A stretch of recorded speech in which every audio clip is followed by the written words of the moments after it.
backdrop's perfect. Man, this is good. The tangerine? It's really good. You picked a good one there.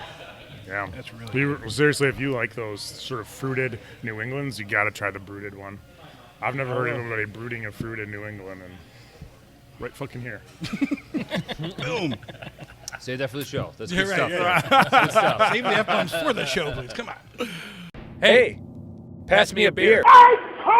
Look, at least promise me you won't drink. Alcohol always leads to trouble. Hey, who wants to play Drink the Beer? Right here. You win. All right, what do I win? Another beer. Just have a cup of coffee. Beer it is. Coffee? Beer. I'd kill for a beer. Cheap beer and a sympathetic ear. Step right up. Hey everybody, welcome back to an episode of Beard Hops Podcast. We are on location today at Central Waters Brewery with the founders and owners, Paul and Anello. Mollica, right? Mollica. Nice try, though. I know we just talked about it. just talked about it. Just said it. Mollica. We just said it. We've got Anello next to me and Paul next to him. And, of course, you guys know the usual suspects here. I'm Chad, Adam, and Jake. How you guys doing today? Pretty solid, man. Awesome. Living the dream. We got Anello out of painting, so. Yeah. Got me out of working on a house. There you go. Yeah, it's awesome. Well, nothing better than getting out of housework and come drink beer. So Yeah, go back a little bit tipsy, and those lines will be straight. Ish. Yeah. it's amazing how they straighten out later in the day. So we are in your tap room, which is awesomely located right in front of your fermentation tanks. I love the setup here. So I guess first of all, tell us who you guys are and then how you got started. And Jake, you're looking at me like you have a baited question or something you want to. I'm just so excited. That's constipation. I love our backdrop here. Go ahead, guys, please. We were trying to find the best place to set up, and we found it. So, anyways. It is awesome. Well, welcome, guys. Thank you. Yeah, this is our tap room. We have it positioned right in the middle of our brew house, essentially. Obviously, we can't brew or be in production when the tap room is open, so it does cause a little bit of stress there when you want to be open more, but you got to brew more. Okay, so that's interesting. Yeah, there's a risk factor involved when you're cleaning tanks and stuff like that. So we don't want any visitors to get injured. Does that lead to more night brewing? It led to an increase of capacity and an increased brew house size, so that we didn't have to go around the clock. We currently run 2 shifts up in the brew house, and then most of our production, when it comes to cellar work or packaging, we're running about a 9-hour shift a day. So, but what we've done is we've oversized everything to kind of accommodate all of that. As retail has grown, we never expected that when we built this place. And then you hate to all of a sudden wall off the tap room, and we lost that feeling of what this place used to be. So, Yeah, absolutely. Yeah, so we kind of worked around it, and So this is open all the time. There's no way to Nope. partition off Nope. the brewery from the tap room. yeah, so you come to our tap room, you kind of get the real brewing experience. Yeah. So like on Fridays when we're kicking down equipment, it's still pretty damn hot in here. Yeah, when it's hot outside, it is hot in here. Yeah. So I mean, we're cooling with ambient outside air. So we're typically in the brew house about 10 degrees above ambient. So if it's a 90-degree day, it's 100 up there. So and 100% humidity. So yeah, keeps us all skinny. In Yeah, here. right. Drink it down, sweat it right That's out. right. Yeah, exactly. Well, take us back. How did you guys start home brewing? How did this all start? How did you guys come about Where did the love come being from? the crazy one starting the brewery? You want to tell the story? You want me to tell the story? Is it a bet? Anello and I met back in college. So first couple of days, freshman year of college. 1994. Yeah, so he came to UW Stevens Point from growing up in Milwaukee.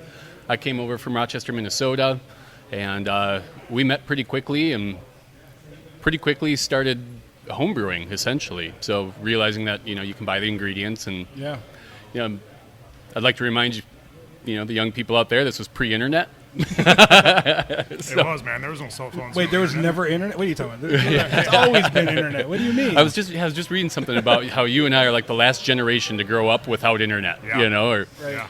So you were serious when I showed up and I asked about Wi-Fi, and you're like, didn't know what I was talking about. He's learned since Yeah, then, yeah. you know. So where were you getting your information then, like pre-internet? Charlie Papazian. Yeah, the joy of homebrewing was pretty much the only information that was out there. Pretty Well, much. there was also the Homebrewers Bible. The That was a Homebrewers little bit Bible. later, We didn't get yeah. that for a couple of years. Yeah. You're poor, so Yeah. But you got the book off Amazon, right? I mean, I'll tell you. delivered That's within exactly 2 right. days. Yeah, How yeah. do you get a book without Amazon. Amazon? I don't understand. Yeah, you actually had to We go to a downloaded it. store and buy a book. Yeah, Libraries exist. Yeah, we heard about those. yeah.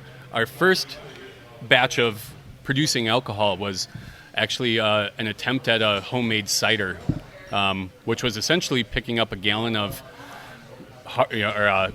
apple cider and throwing some bread yeast into it. We were in the dorms doing this. Oh, really? Oh yeah. Oh, yeah. Was this approved? Was this, yeah. or was it done on the downloads and nobody? Yeah. So So there was an empty dorm room with Jimmy the lock open on that would keep our bottles that would explode in it, shit like that. Yeah.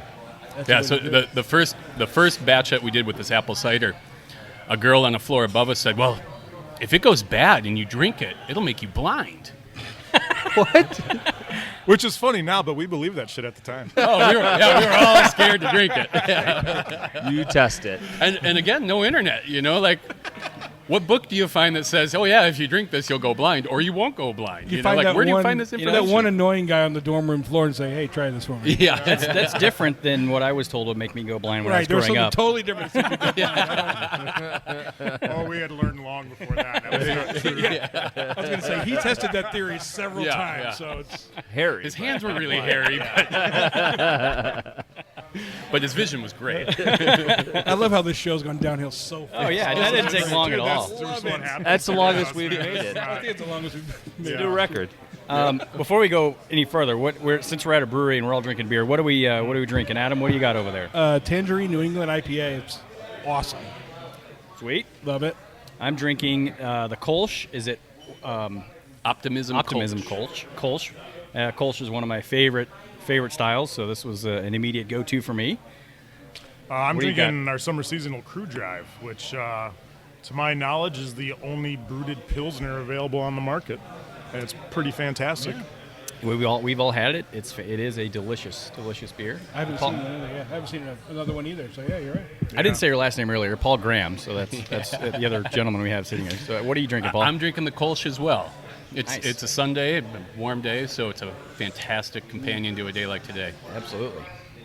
What do you got, Jake? I'm drinking the Crew Drive. I did not realize that I had this before, but whatever. It's delicious. It's probably not going to be your only one today. So Oh, no, it's definitely not. I didn't drive, so. perfect. Yeah. You are driving home. Here we go. You can play the game that I play with my wife. The last one to get drunk has to drive. That's fair. Yeah, that's pretty fair, I think. Yeah. We're driving my daughter's car, so it's whatever. Actually, no, happens. we do not condone that here. Yeah. Central. It's not a thing that we do. No. It just usually means my wife drives. When I bring my game up. All right, so you're brewing in your dorm room, and then you're like, "Wow, this is pretty good," or what? No, it was awful. It was all right. Yeah. Well, horrible, and we man. graduated. We pretty much somebody was brave enough to taste it. They didn't go blind. Didn't go blind. A few other people, including us, tried it, and it was awful. Yeah. We can do better than that. How much did you kinda- make? Like a 5 gallon? A A gallon. gallon? I mean, it was Yeah. literally like pop the top off, pour some yeast in, put the top back on. And we should point out I'm pretty sure it was bread yeast. yeah, it was Oh, bread wow. yeast. Yeah. Because it's not like you could go buy brewer's yeast. Right. Right. Yeah. Yeah. So, Yeah. So, yeah, it was awful. And I think kind of the motto for our life has always been, we can do better. So it's Did you test it? Did you know what the specific gravity was and what the ABV ended up? we didn't even know what a hydrometer was. This is just total experimentation. Yeah, Just yeah. off the cuff. I don't even know if it had alcohol in it. It just tasted horrible. Were you speculating on the ABV? Like, well, this could be a 5, a 2, a like 12? a 8.10 for sure. For sure. Nailed it. Oh, I mean, we were kids. You gotta Yeah. remember Yeah. that. Yeah, you we were know? 18 years old, This was you know. before we had the joy of homebrewing. Yeah. Before we had the Bible. Oh, that was Okay. before you Okay. had It it. was- Okay. yeah, Okay. yeah, Gotcha, yeah. gotcha.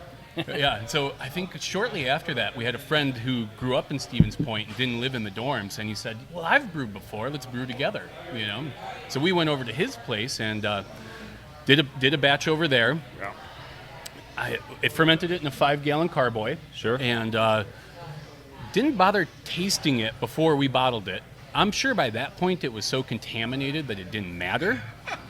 But, you know, we had collected Hacker Shore bottles, you know, so all the half-liter bottles.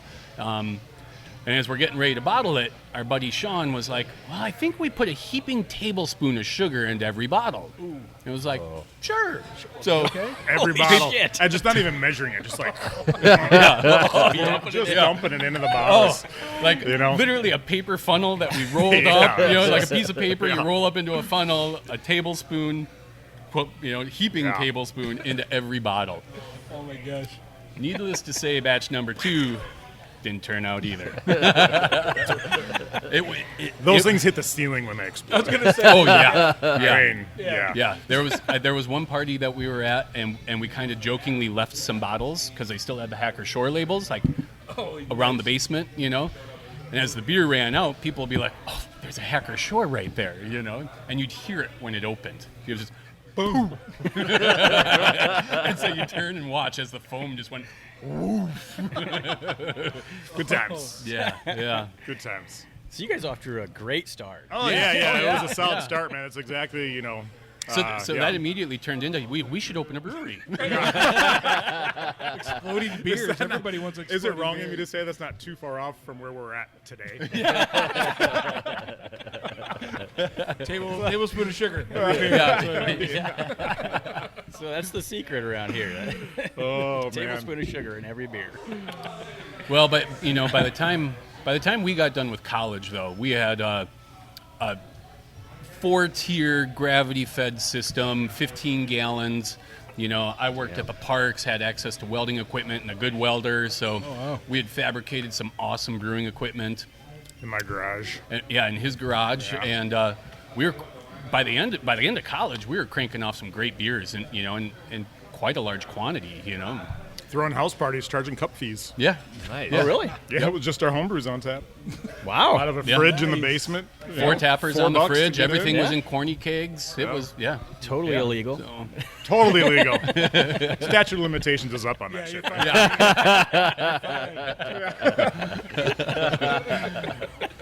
yep. Yeah, remember, we're talking 20-some years ago, so. Yeah. Right. Yeah. So how did that lead into? Let's do this thing. Start a brewery. Yeah. Well, Was there a period of like you got jobs and you're like, man, we really just need to go back to what we love doing? not Not for me. really. Yeah. So Anello and I didn't start the brewery. So Okay. I was the first employee.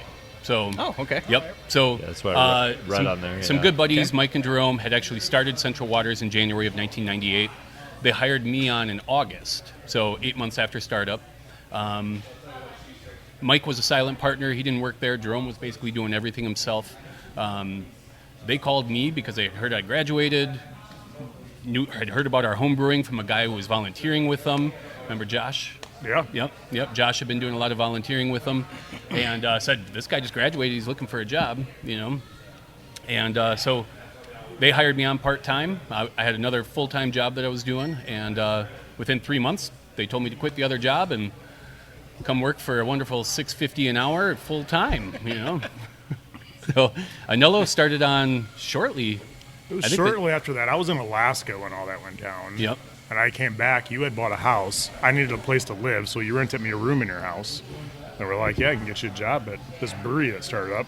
That Jerome had started up, and so I went there and started working. Yeah. It was the two of us then. And now Paul has stayed with Central Waters ever since that point, right? I left shortly after that, actually. It wasn't too Just long. A couple of months. Where they're like, we can't afford both of you guys at this whopping hourly rate. But you had to remember, too, this was before 2000 even. You know, I mean, craft beer was just not a thing. Right. Wholesalers would not pick up the brand because they didn't believe that craft beer was. I mean, the late 90s was like kind of a crash of craft beer because in the mid 90s you had all these brew pubs popping up, Right. including one in Stevens Point that's no longer there. I left Central Waters to go work at the brew pub in Stevens Point.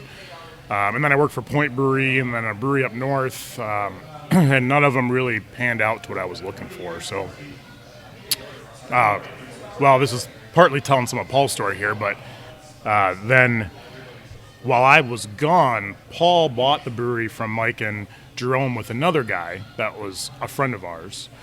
I came back, worked a little bit for those guys, kind of went into my career path that I went to college for, which was counseling. And then it came back, for me, I came back in January of 06 and bought out Paul's original business partner, Clint. And so since January of 06, it's just been the two of us. Nice. And that was back in Junction City still where we started, not here. Yeah. So, yeah. I mean, that's the abridged was it version. like, A Paul, lot of when shit you happened in bought- between all when you that. bought in with Clint. It was those were some rough years. Yeah. You know, we were in a landlocked building, 50 by 50 building, 2,500 square feet. No forklift, no loading dock. You basically you unloaded trucks by hand. You know, so all the raw ingredients coming in, the packaging materials, all unloaded by hand. When I bought the business, we had a one-head filler, so we were filling 22-ounce bottles one at a time. On a good hour, I could fill 7 cases. Yeah. You know, Oh, man. we had a 7-barrel brewery that was literally cobbled together from old dairy tanks. So, I mean, it was nothing more than a really large homebrewing system. Yeah. You know, you get into the July and August months, you had hard times controlling temperatures and fermentation. You know, it was a rough life without a doubt. You know, and dumping batches that just couldn't pan out because of temperature fluctuations, you know, and consistency problems. You were landlocked, so you couldn't really grow. We had Highway 10 no literally in expansion. front of us. You know, we had the railroad immediately behind us. By immediately, meaning you could touch a train and the building at the same time. Yeah. Oh my God. Yeah. Yeah. I'm not even exaggerating. Well, you know, the original owners Wow. had bought the building for $5,000. I think we sold it for about $3,000. You know, so I mean, Junction City is a dying town, so you know nobody really supported you there. You had to drive 8 miles out of town to buy beer. Yeah. This is pre-tap rooms, you know. I mean, like, Yeah, tap rooms were not. I was just gonna say that. Yeah. That was not a thing then. Like Yeah. beer tourism was not at all a thing. You'd get occasionally people that would come in, maybe fill up a growler, but people weren't looking to go to a brewery and hang out and drink like they are today. It was Yeah. not that at all. yeah. So we didn't have a retail aspect, you know, and so No. I mean, it was literally Retail was Beer Fest. That's where we sold Beer retail. Fest. Yeah. Yeah, I mean, that's how we sold T-shirts and merch. It was you'd bring all that gear to Beer Fest, and Yeah. that's the only way you got merch out there because people didn't come to breweries. Yeah. You know, and Which is frankly, I think something that gets missed with a lot of the new breweries that have opened up. 90% of them that have opened up is they were never a part of that history. Most of them weren't even old enough to drink when that history was going on. You know what I'm saying? So, how long it's taken for us to turn this industry into what it is today? Man, it was very different back then. yeah, I think our best year in sales in Junction City was $230,000. So. Which was a lot. Well, For us back back then, then, it felt yeah. great. Yeah. You know, we were probably pulling home $12,000-$13,000 in income. You know, I had years that were $8,000 in income. You know, but you're young and dumb. You know, I mean, it's just Yeah. young enough to work 80, 90 hours a week I was gonna constantly. say, how many hours were you working? Yeah, so I went from $6.50 an hour when I bought the place down to probably $3 an hour because I was How many trying to hours take you the were- same income home, Yeah. but I'm working twice as many hours. right, You know, I mean, yeah. those were some struggling years. You know, and banks weren't willing to take risks on you because craft beer is a fad. You know, that's what everybody's There's saying. no investors. There's nobody you could go to and be like, "Yeah, I'll invest in you. Here's some I mean, some working cap." Like that. That wasn't it. You're a Not possible. food-related business, you know, which is high risk to begin with, Right. you know, especially back then, you know, and you're a brewery, which everybody thinks is a fad. Right. You know, here I am, 20-something, ponytail, you know, I got a damn good business plan, but banks won't even read it, you know, so what do? You're just Because it was you a know? brewery, they're just like, Yeah. no, we're just not gonna. Yeah. We're No, not the lending money. to you. Was craft even like coined back then? Did you use that terminology at that no, time? it was We were micro micro. brewery. Yeah. Yeah. Everybody Yeah, was micro micro. was- Yeah, our Micro- very first slogan was "Micro Brew for the Micro Few." Yeah. Microbrew, Oh, yeah. micro few. Yeah. Yeah. Yeah. You know, and literally, I mean, it was unload trucks, brew it, bottle it, throw it in the back of your trucks, drive it around, central Wisconsin, and basically peddle your wares. And Yeah, for the first 9 years, we sold our own beer. We didn't have a wholesaler, so we would sell it around Stevens Point, Wausau, and then eventually we ended up going once a week. Every Friday, we'd fill up this from a pickup truck, progress to a broke-down minivan. We would throw a bunch of cases and a bunch of kegs into it and drive down to Madison every Friday and to half a dozen accounts sell beer. And some of the funniest stories still exist from like when Paul was trying to go down there with a pickup truck, and if it was raining or snowing, no delivery because the cardboard would get wet. Right. So can't deliver cases when they're getting wet. Yeah. So it was like, all right, Star no Liquor delivery has this got week, funny guys. stories about Oh that, yeah, yeah. We'll see you next Friday. we'll see you next Friday. Sorry, it's raining today. We can't deliver. Yeah, Madison was my run, so I'd brew and bottle Monday through Thursday, and then Friday was my day out of the brewery. And take off and run down to Madison. And Smart though. Would you capture some young beer drinkers that became fans that have followed you since? I think the any of that? biggest thing we did back then is create these relationships with retailers. Okay. Where like we'd bring beer into those accounts, and everybody like, "Woo, Central Waters!" You're just, me being a shy guy would just kind of ignore it and walk through. But you foster these relationships that really, in the long run, help build the brand. It still exists today. Yeah, absolutely. And it's that personable relationship of somebody seeing your struggles and enjoying the product at the same time, that they get behind you and they start becoming your salesman. Yeah. So Star Liquor, Riley's Wines of the World, Star Liquor, those were the first two accounts in Madison, and those guys pushed product like no tomorrow. They really helped elevate us. Stevens Point, the Central Wisconsin was great, but it's a limited market just based on population. Right. When you're talking about, university centric, a little more progressive area in Madison, Sure. Where craft beer was starting to take off long before it did in Central Wisconsin. These relationships were completely invaluable. It put us where we are because of that. So.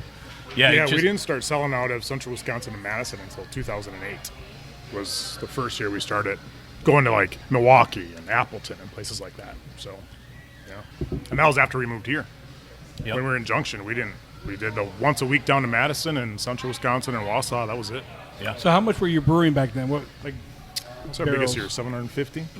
I think the last year we were in Junction, we cranked off about 750 barrels. Yeah. And then just for comparison, what are you doing today? We're right around that 15,000 barrel mark. Damn. Yeah. And how many employees did you Yeah, how many more have people near you the have end of now? Junction compared to now? We had one more. Just So it was the two of us and one more. so there's 3 that put out 750. Yeah. Yeah. Wow. What do you Plus delivered it. Plus delivery. Yeah. Oh yeah. No, you're When talking. did you guys every- sleep? There wasn't a lot of that. After disc golfing, usually. Yeah, a little Depending on how nice. See, but those were the good days because depending on how nice the weather was outside. There were days back then where it's like, damn, it's really nice out. Let's go golfing today. Yeah, okay, let's go golfing today. Or something would go wrong. There's no hardware store in town, so if something broke, you'd be like, "Fuck it, let's go golfing. We'll go grab the part." Closing up early. I love it. So how many employees today?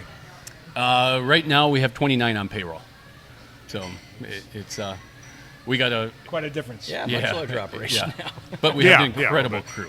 We do. We have, yeah. Now, what would you true. say was the jumping point where things started Tipping to point.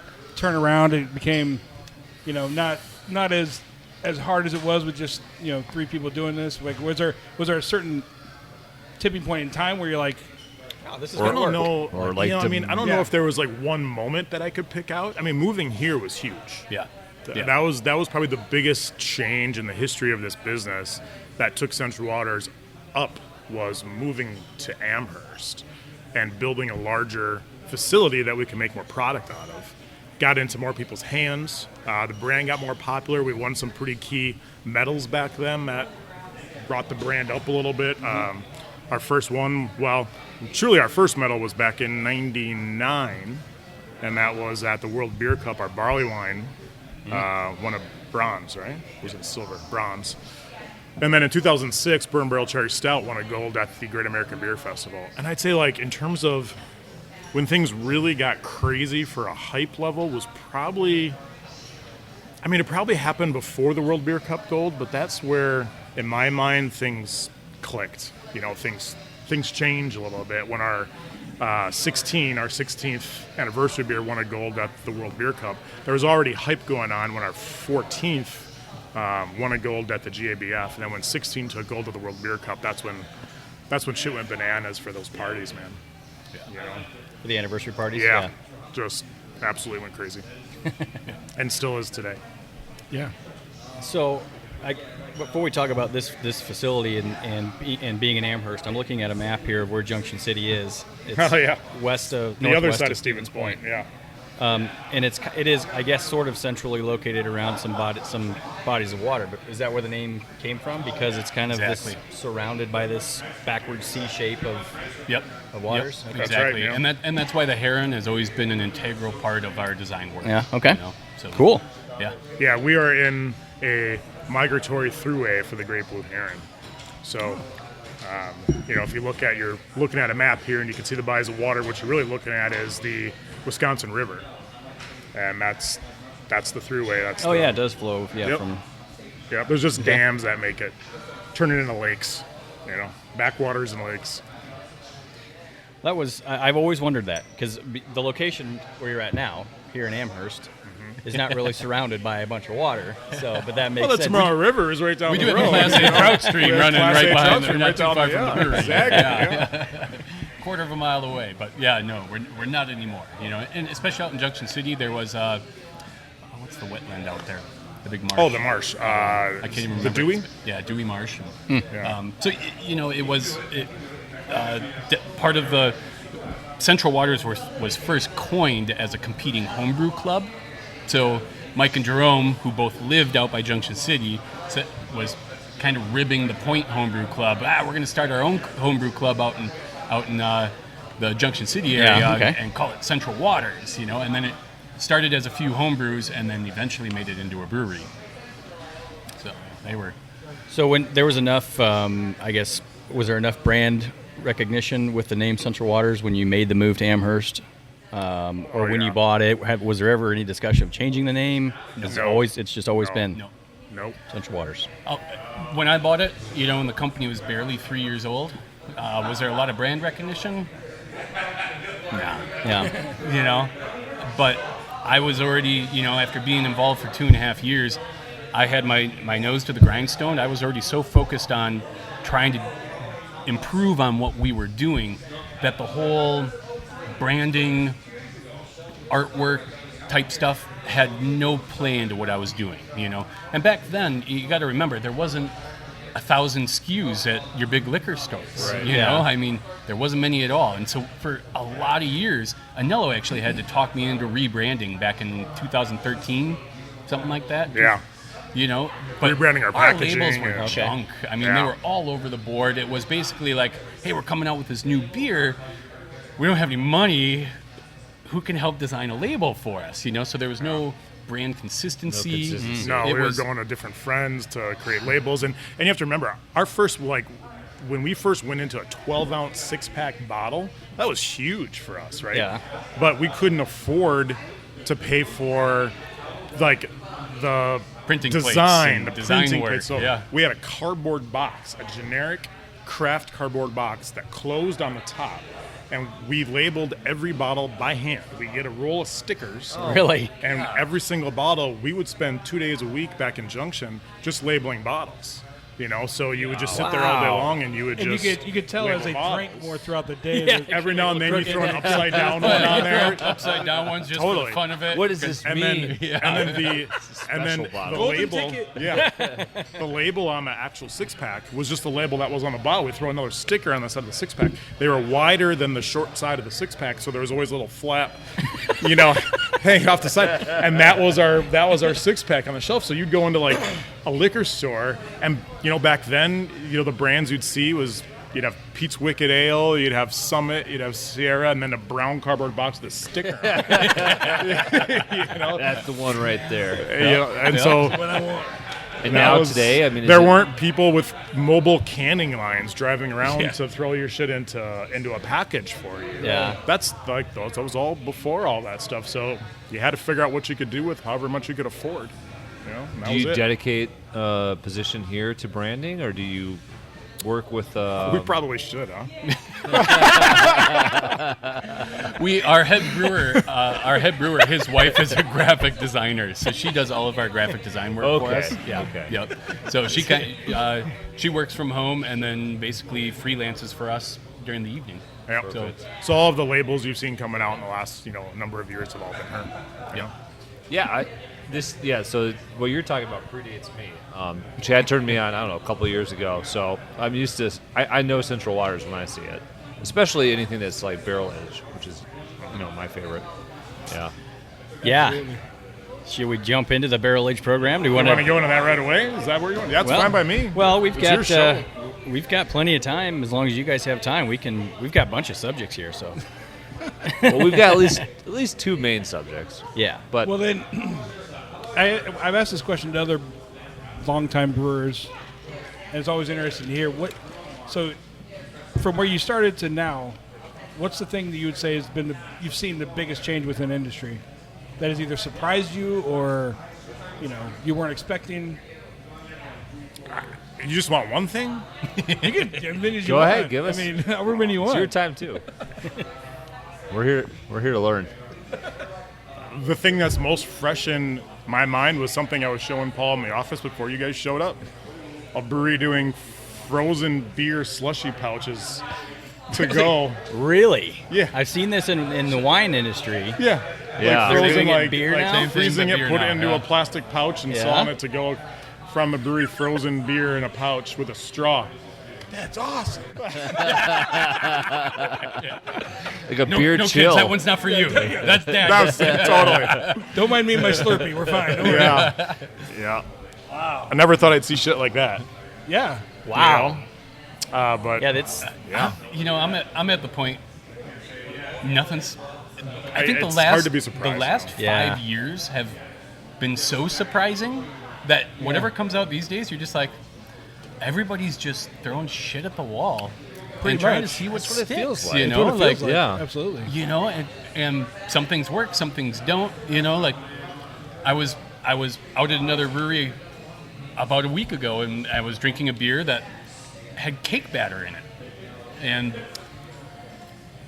first two sips were actually before I knew what it was, I was like, what is going on? Like, this is interesting, tasty, but it just wasn't quite working for me, and then my head brewer told me what it was, and I was like, that's what's going on. And then by halfway through it, I couldn't, I was like, this is weird. yeah, just a little too much. That doesn't mean that consumers don't want it. That doesn't mean that it's not a saleable product. That just means it doesn't work for me. Right. But like some of the shit we're throwing into beers these days, like cake batter. Like, Do you think How do you- that's or just breakfast cereals? Yeah. Is that just Breakfast people? cereal, the Lucky Charms. Is that people trying to find their spot? Like trying to find a way to stand out, or like is it Yeah, like exactly. throwing it up on the wall, seeing hopefully it sticks? I think it started as shock value, Exactly. and That's then what I it think. sold, Yeah. and then it became a thing, I guess. But sometimes it feels like breweries just follow the trend as long as it's the trend, and then There's definitely and then some they, of that. And, and then you they know, let it go. They find the next thing. I'm not saying that our hands are clean on that either, but at some point when there's a trend going, and this is the talk that we've had more so recently than early on, is when your consumers are asking you for something. That's what we're here for. We're a beverage producer, and we make things that we like. We make beers that we drink. But sometimes when you're constantly hearing, you guys got to make one of these. You guys got to make one of these. Okay, let's do it. Is the trends that are out there, this just throwing shit at the wall to see what's going to stick. As a consumer and as a podcast, I almost feel like sometimes it's overwhelming to understand the variety that's out there. Do you guys feel that way as brewers? Like, is it an overwhelming feeling like, oh my God, this brewery's doing that? What are we going to do? Do we need to stand out? Do we need to do something like this? In my personal feelings there's so much noise in the marketplace that to stand out and be one of those heavily sought after big breweries right now is damn near impossible. Central Waters is always we're gonna have our carve out, we're gonna have our fans, we're gonna continue to produce a lot of quality beer and continually mix in new stuff. And the biggest thing for us is pushing ourselves constantly. Like I said at the beginning, like we can do better. And this is a big year for us. Releasing 9 new brands, that are just kind of one-offs, but they've worked through the pilot systems, and then now they're coming out into full production and getting labeled and canned. And but you want to talk about those? Like, what are the? Well, the Tangerine was the first one to come out this year. Perfect. Yep. Can't wait to get it. I want to drink that for breakfast. Yeah. Exactly. Yeah. And so our head brewer basically spends all of his time working on a 3-barrel pilot system, which we've quickly realized that it's not a big enough pilot system. So we're in the process right now of pulling in bids to upgrade that to a 7-barrel system.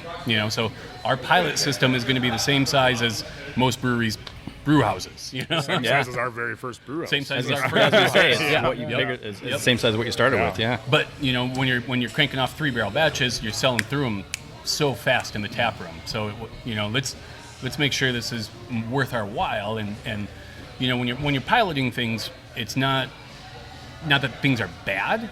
It's just there could be room for improvement, or maybe not. So you got to try little tweaks. And on a smaller system like that, you can do that. With a 50-barrel brew house, by the time you hit that baby, she's got to be dialed in. Right. Right. So that has proven to be one of the best playgrounds that we've ever implemented. And it puts us, that puts us on the same playground as a lot of these other small breweries that are grabbing a lot of attention, So, we're cranking through beers constantly on the 50-barrel brew house, but now we're going to pilot all these things. And, I think right now we probably have 7 different experimental beers on our 24 draft lines, So just constantly trying to crank out new stuff and see what we like, And the biggest thing is, what do we like, Because we're not going to release a beer that we don't like, I mean, How much feedback do you take when you evaluate that? Do you look at customers walking in? I'll be honest with you. We look at everything. Yeah. Yeah. I mean, you take it with a grain of salt, because you always got the guy who says, "Well, I hate Pilsners, but this one's a good representation, 2.5." Yeah. When you read the online reviews, oh man. Yeah. Take it. You got to stay. No, you gotta stay off that shit. I stopped reading that stuff. But do we ignore them? No. Yeah. I mean, it is good feedback. You know what I mean? And I spend a lot of time in the market now. That's my main role here. So when I'm out there, I'm directly engaged with customers, with bar owners, with liquor store owners. I'm looking at, every time I go into a store, I'm looking at what's moving for you from us, what's moving for you from other people, what's the price points at. If there's something new that comes out, I'm usually one of the first ones to see it. Yeah. And I bring that feedback back and we work with it. I mean, we just had a talk last week. We're watching Crew Drive. It's a brand new season, though. We've never made a Pilsner before, and it's a brooded Pilsner. And I'm seeing the sales of it, and I'm like, man, this is a fucking awesome beer. This is a beer that I think should go into our year-round portfolio. And that's a discussion now. Like, but that's like the next step, right? If it goes into that, what comes out? Because you can't just keep throwing new shit into your portfolio. You have to take something out. Sure. And that's not an easy decision to make. And it's especially for a first-year beer. Right. So it's like, okay, so do we let this one go and then come back at it again next year? And then is the magic lost by the time you hit that? Or, those are do you have to not ramp it easy back up decisions again? to make. Yeah, that's difficult. And the problem is that these days, if we're going to kill a brand, one of those brands is probably 21 years old. Oh, 100%. I know exactly what it would be. Exactly. Yeah, exactly. And I love that beer. So do you want to kill a 21-year-old brand and gamble? Something that's been around for 2 months. Sure, yeah, and you're going to have fans that are of that brand, and they're going to be like, some of that sales is just that it's new. Yeah. Some of it is that it's new. It's a little early still to see what your true velocity is. You kind of need some history of sales to see. Do any stick out to you over the years that have really either succeeded that you didn't think would succeed, or even failed that you thought were fantastic beers but just didn't get that traction? This year, the beer that I knew would be popular, but I didn't think it would be as huge as it was the Mango Milkshake. When we came out with Mango Milkshake, I knew it would be popular, but I didn't think it would be popular to the point of liquor stores doling it out 1 can at a time. 12-ounce cans, because we don't do 16s in the market. Right. So rather than selling it as a 6-pack, liquor stores were selling it as 1 can per customer and selling out in 20 minutes. Wow. I was not expecting that type of reaction. Were they marking it up? Yeah, we don't have any controllers. It's actually against the law for us to have any say in that. So Interesting. yeah. We set wholesale rates. Sure. And then after that, it we goes don't to have our any distributor. control. Our distributor then distributes to retailers. We have no control or input on that. Is that state or federal? Well, both, frankly. Yeah. There's some. Yeah, we have a suggested price to retailer. Okay. But the wholesalers do not have to comply by that. Gotcha. That's true for every brand. Mango milkshake. But in terms of an older brand, that it's one of my favorite beers that we've ever made is Oktoberfest. I mean, it seems like every brand, every brewery that makes one, it's usually their best-selling seasonal. Yeah. But for us, it's huge. We make a lot of Oktoberfest every year, and we sell out every year.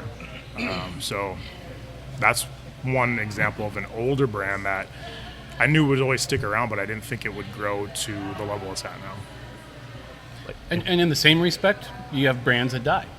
Sure. I mean, it's brands that are, like the Brown Ale is a perfect example, or the Hefeweizen.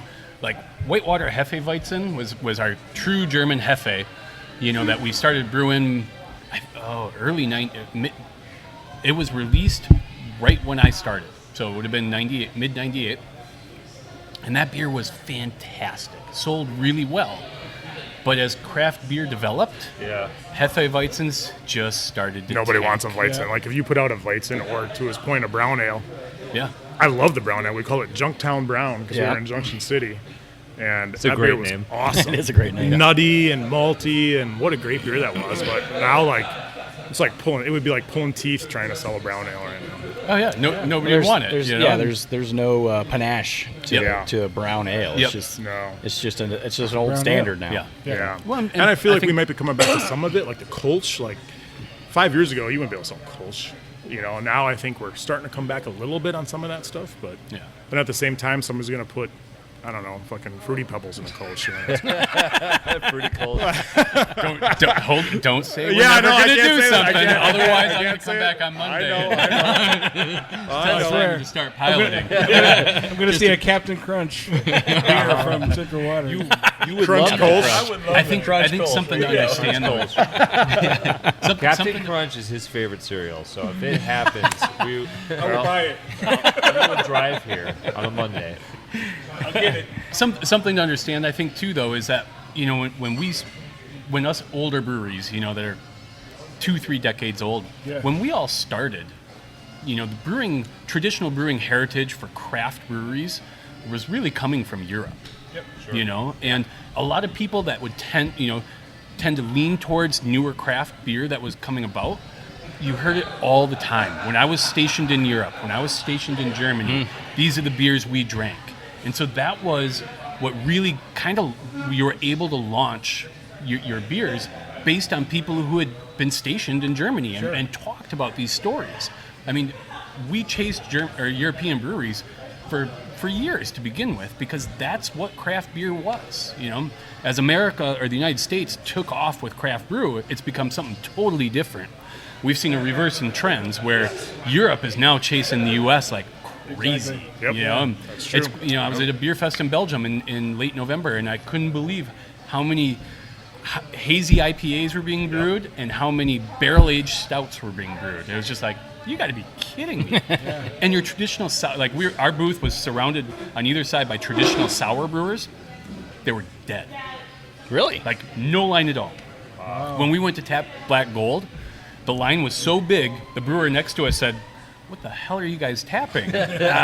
Sorry, it's a real big, really big barrel-aged stout. And they're like, "We're going to go get lunch." And they just left their booth. I was like, and here we are in Belgium, like, how do these people even know who we are? Yeah, right. Yeah, and what's cool, like the cool part about being an older brewery, it has its challenges. In that, as an old brewery, it's easy to become old and in the way. And so hence the new beers every month, the piloting beers to stay engaged, to stay interesting. But some of the things that happens for us that's really cool is when you meet somebody that's a huge fan of our brand, they're in their early 20s, and they're a second-generation drinker. Yeah. That's awesome. because the only beer they ever remember having in the fridge was Central Waters when they grew up. Wow. And that happens. Mom and Dad had it, Because yeah. Mom and Dad drink Central Waters from Yeah. day one. Yeah. And now they're second generation Central Waters that's drinkers. That's like you our know? generation with Pabst. Totally. That's what I grew up on was Yeah, Pabst. Pabst and old style. My dad Yeah. drank Pabst. That's, he would tell me to go pour him a beer, and I could drink the foam because foam didn't have alcohol. That's what he would tell me. I now know differently, but I would pour that beer so hard, have a giant head on it, and all the way back, Yep. But back then, I mean, you'd land a tap line at a bar, you'd have it for years. Oh, yeah, there was no Like rotation. you could build a business plan off of landing tap lines. Yeah, because you would have to they wouldn't offend the rotate. owner of that bar drastically for them Yeah. to change a tap line. Like, Oh yeah. Same thing. When there wasn't all this craft out there, you got a guy drinking Mud Puppy Porter. That's all he drank. And so, By the way, I so had one of those last night. So kids are now being brought up where our beers in their was in their dad's fridge growing up. It's holy shit, we're getting old. Truth. Yeah. So now barrel aging. When did this become part of the breweries, starting to do barrel aging beers and stuff like that? How did you guys jump Shortly into that? after I took over the brewery. So yep, and Anello was. Did you see this as a something of a trend early on? No. No. Okay. No, this was 2001. Yeah, 2001.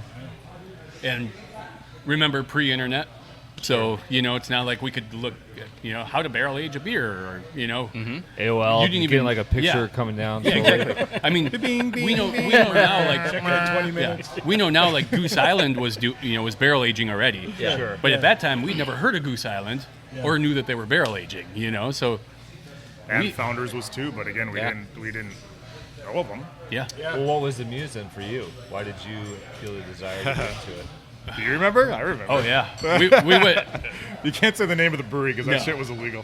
Hold on now. We can always edit this. So we used to get yeast from a brewery down south of here, we'll say, and great pub, but they were cranking through beers, so they always had a lot of excess yeast, and we couldn't afford to order yeast from a laboratory and do it like we should have, but. So we'd go down to their place, 1 or 2 times a month and get a yeast harvest and bring it up and pitch it into our beers. And I'll take the tangerine. we got down there the one time, and Anello had actually gone with me that time to get the yeast harvest. And we're sitting there, and they're like, "Oh, you got to try this beer." Refills. Have a refill. Yeah, beer run. No problem. I love that tangerine. I'll have a Kolsch. Thank you. So we get down, we get the yeast pitch, and we're sitting there talking. And he goes, "You got to." Their head brewer's like, "You got to try this beer." So he pours us a sample out of the tank, and big stout. We're trying it. We're like, well, "What is it?" And he goes, "I got a hold of a Jim Beam barrel," and so I chopped it up and I threw it into the fermenter. Really? It was like, Just as a Doing the wood chip. yeah, idea. just a wood Yeah, chip. yeah, exactly. For a Same small idea. batch. Yep. That's what we were talking Yep. about doing. Yeah. This is back before you could buy barrel-aged wood chips, Sure, and right. So we're trying it, and it's like, wow, that's not bad. He goes, yeah, we didn't really get any flavor off of it, so we just dumped a bunch of Jim Beam into it. But it had picked up enough of that the bourbon flavor that it was just, Anello and I are looking at each other like, again, we can do better than this, Take this idea and do better. we can. What if we reverse that idea of instead of, and literally we had never heard of somebody doing this with beer. We didn't know if it would work, but rather than throwing the barrel into the beer, throw the beer into the barrel. Sure. And so we hooked up with our old supplier who isn't in the business anymore. Crazy guy, awesome guy. Is he in prison or? No, he's kind of finally. 100% sure about that. Possibly. Yeah, no. Our old supplier was great. He's able to hook us up originally with 3 oak barrels, and it was just like, all right, let's do this. Drove down to Madison. We had an intern at that time, Billy, who went down there with me with his truck, and we drove him back. And 6 months later, we tried this stout that we had done, and it was amazing. chips in your mouth, like I mean, just because there's so much charcoal in a barrel, and we're even sampling, like people are stopping by the brewery, like, you gotta try this. Like, we were blowing our own socks off, like, Yeah. Bourbon barrel stout. yeah, and from there it just took off, like started with 3 barrels, went to probably 6 the next year. Now remember, no forklift, no loading dock, no money, Controlled temperature, aging. Oh, dude, no. This was in like a front garage area that would get like super hot in the summer, and the barrels would freeze in the winter. Oh yeah. It was. We had very little control over what we were doing, But the flavors coming out of this were like nothing else you've ever tried, So I think by the time we moved out of Junction City in the winter of 2006 and 7, we had probably 18 or 20 barrels in the program. Sounds about right. I remember when we moved the barrels to this building, they were frozen. Yeah, they'd froze that year. Yeah. Wow. And then even when we first did Bourbon Barrel Cherry Stout, I remember when we did that, we piloted out a few different ways and landed on the actual fruit measure of it. Do you remember that first year realizing that we shouldn't have put a hard bung in the barrel, and you could see them swelling. You could see the barrels swelling from like fermentation, and we would like draw on straws to see who had to go drill a hole in that to relieve the pressure because this is Crew Drive. It is? Okay, yeah. That one's me. You wanted a Kolsch? And a Kolsch. There you go. Yeah, so it just went, like I said, it started with 3 barrels. We built a lot of relationships with suppliers and distilleries, able to get top-notch barrels, some real kind of high-end barrels that really ran most of our program the whole time. But, like I said, 30-something when we left Junction City, but once we moved here, it was like, all right, here we go. We jumped up to 100.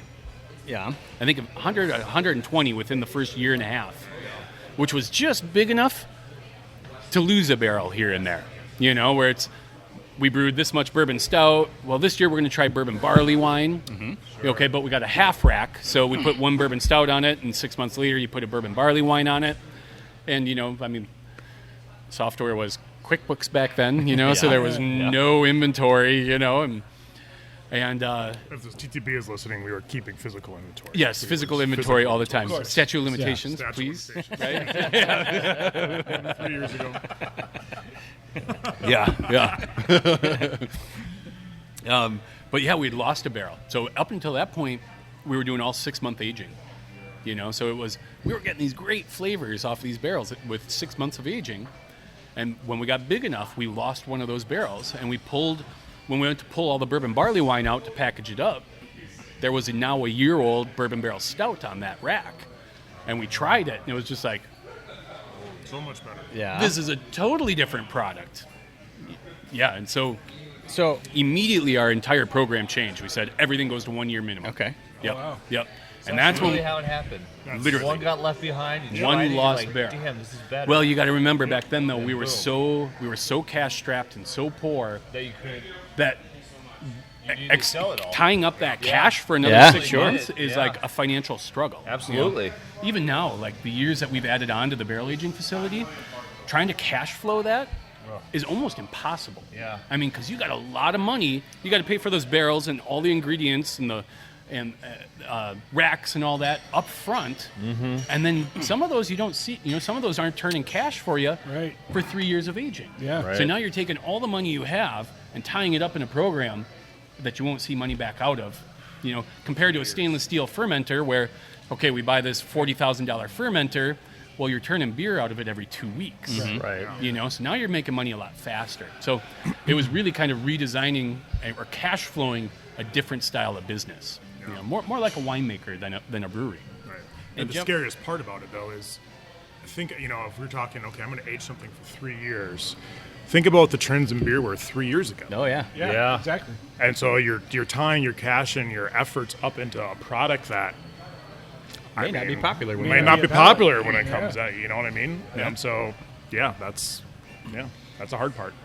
So jumping ahead to today's barrel age program, where you're at, I believe that did I read correctly that you guys have the second largest inventory of barrels of any craft brewer, other than Founders would be the first. Goose would be first. Oh, Goose is first. Okay. Yep. I Founders- think Founders might be first now. Goose I don't is- know where Goose is at now, but I was thought just- Founders was at like 20 If we only had a Oh, maybe, device, we could- maybe they are. I know. Yeah. Yeah. I read There was, somewhere like, internet or Founders was something. at We like could I've probably heard, look this heard up. something about the World Wide Web Yeah, that we can get rampant information. I have no idea how to use it though. So Well, my point is, you guys have a massive Yes. barrel inventory. You for the guys size of your are brewery. huge. You guys are huge. Huge. in relation to Goose or Founders, we're significantly smaller. Yeah. You know, I mean, they're 4 times Quite the a size bit, of us. yeah, You know, yeah. I heard Goose is going to be up to about 24,000 barrels this year. They just doubled the size of their warehouse, so they're 300,000 square They feet. did. Yeah. You know, Yeah. They You own know, that. They own that whole section by the United Center at this point, right? For barrels. So- Essentially. you know what I like to remind people is that we are probably the largest independently owned barrel aging facility in the Right. nation. That's There's a big that's a difference. good you know, distinction. That'd be a when good way to when put it, yeah. Budweiser's your daddy, your pockets are a little bit deeper Well, sure. than Paul Graham and Anello Mollica's. For sure. So and Well, your and Founders got a sugar daddy too. So yeah, exactly. Yeah. And so, you know, as far as being independently owned, we are probably one of the biggest. We're right around 5,000 barrels right now. So it's That's impressive. yeah. So we have 40,000 square feet of barrel aging. So our barrel aging alone is twice as big as our brewery. You know, it's a gigantic space. That ties up a lot of capital for a long time. but it tastes worth it.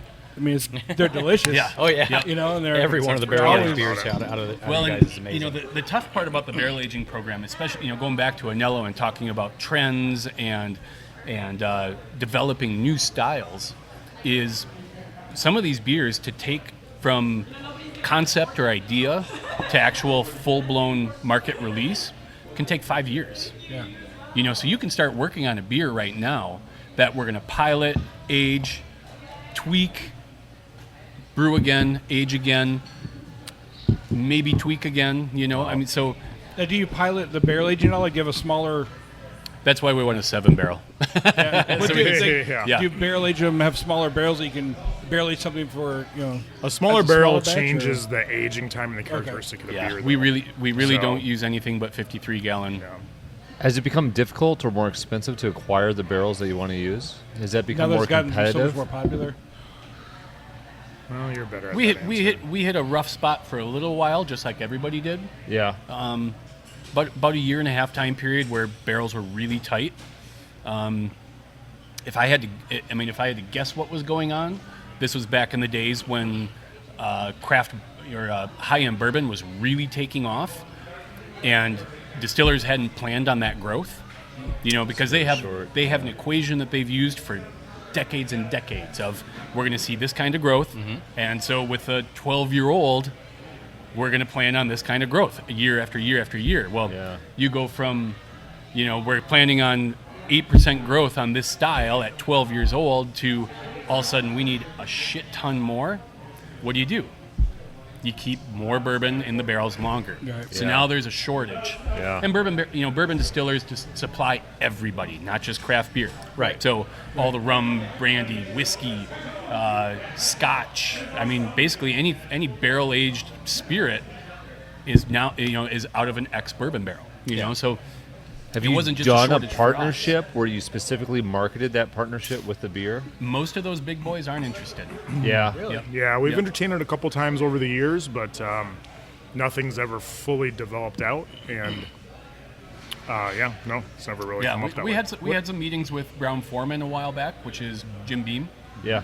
and it was like, well, maybe we'd use your barrels, Didn't they do one with Anheuser recently? Bush? Yeah, Was there yeah. a Budweiser Jim Beam one? Yeah. But you start Sorry, looking through it, and we had stipulations that had to be applied for it to work in our barrel program, you know, and they had stipulations for us to use their name, and it was just like, if you guys, I mean, you're not willing to do what we want to do, you know, I mean, granted, you're huge, but we're not going to sacrifice the quality of our barrel aging program just to use your name, Right. you know. So, Yeah, to throw it on our label, especially back then, you know, when we were we were only making so much of this stuff, all that we could afford to make, and it was all selling out immediately because there was no other barrel-aged players readily available in this market except for us.